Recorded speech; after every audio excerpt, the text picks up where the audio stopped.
Hi, this is Clara with Clarity Unlimited. We're talking about career change. And this is going to be a longer video because I think this is a really important subject.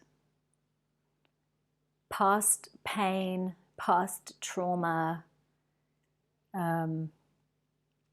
severe traumas, these all play a significant role in where we choose to work, how long we choose to work there for, and the shit that we'll tolerate. And oftentimes I work with clients, it's not always the case, but it's often the case when what's playing out in the work environment is some internal emotional pattern that has played out before in life. And maybe something happened. And so, for example, with one client, there was a lot of bullying in school. And that left her with this sense of, I don't belong and I don't really have the lower sense of self-worth and value. And so what that does is when you're in a work environment, and what this did for her, and this is common, so it's not unique to her, I think we've all experienced this in some form, is something happens in the work environment and there's this sort of like, oh, it's me, I shouldn't have let that happen. Or there's like a lens that they look through. So for example, she would notice everyone else being acknowledged. So-and-so was acknowledged, so-and-so was acknowledged, but she wouldn't actually hear it if she herself was acknowledged, unless it was delivered in a very specific way. Gina, that's not her name. Gina, you are doing an excellent job. When you did this, it was really good. Like, if it wasn't that direct, and acknowledgement can come in many, many different forms from the people around us. People deliver acknowledgement and appreciation in different ways. But unless it was delivered in a certain way, she couldn't hear it. And there was this constant lens of kind of comparison and looking for places where she didn't belong or where she wasn't measuring up. And this created a huge amount of internal emotional disruption. And it impacted her ability to do her job really, really well. And she was at an executive level. So, the more responsibility you have and the more of this sort of emotional weight or emotional history. I mean, we never get rid of our emotional history, so that's not going away. But we do get to places in our life where we really have to process and heal from some of it.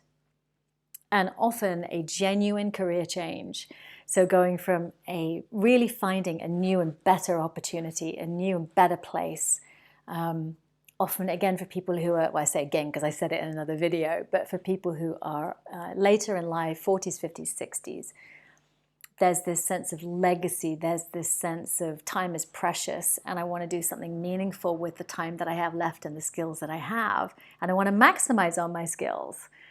So if you've been in an environment where you've kind of where you've been kept small, or that was okay at that time, and now you really want to change that pattern, and you want to find a position where you can be more you and express more of your expertise and have that received as well, like have that be valued.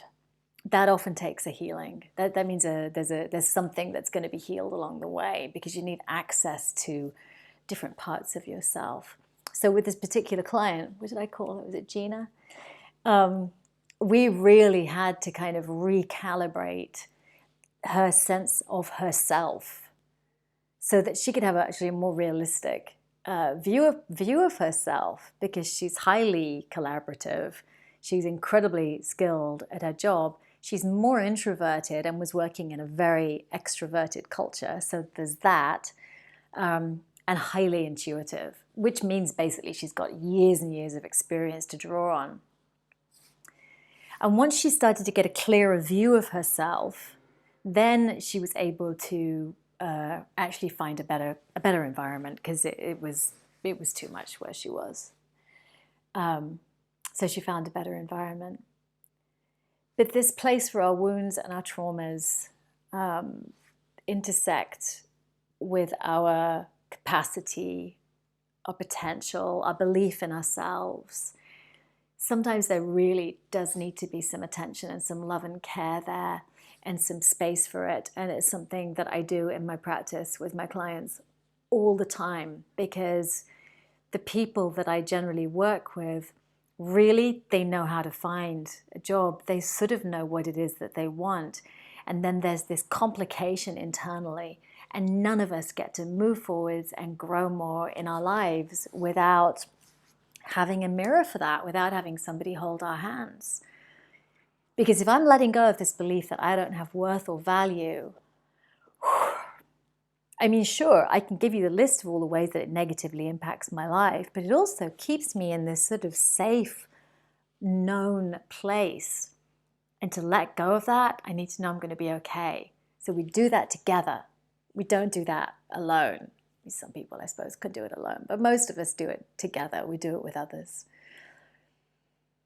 So if you're struggling with something, if you know that you have the capacity and the ability to find a better place, to find a better job, better organization, better people, to do more work and to really move in that direction, and there's this thing inside of you, my strong encouragement is that you find somebody to work with. Now, it can be a therapist, but there are also exceptional coaches. There's lots of modalities out there beyond talk therapy now that can be very, very efficient for healing. For some people, it's a case of just sitting down and pausing and acknowledging that that is going on, and doing some journaling, sitting, listening to yourself. I had a client say to me recently, she generally doesn't do any of the steps between sessions. I mean, she does, but not what we come up with. She said, yeah, she came onto a call and she said, yeah, I actually sat down and did some journaling, and I don't know why I do it more often, because I got this incredible insight from it. She only did it for like 3 or 4 minutes. I mean, she didn't have to sit there for an hour with candles burning and Enya playing in the background and a bubble bath awaiting her. Like, it didn't have to be this huge thing. She's a mother. She's got 2 kids. She's got a husband. She's got a high-level job. And she's got this volunteer work she's doing. Like, 3 minutes. 3 minutes with you, with ourselves, with the stuff that we're really struggling with. Getting very honest about that, about whether we can deal with it or whether we need support. It'll change the game. It changes the game. There's a lot of talk about changing career, but in the belly of it, in the heart of it, is our emotional, mental capacity to do so. And if we want something new and different, we have to bring out new and different aspects of ourselves. They're not really new and different. We know they're there, but they have to come to the forefront.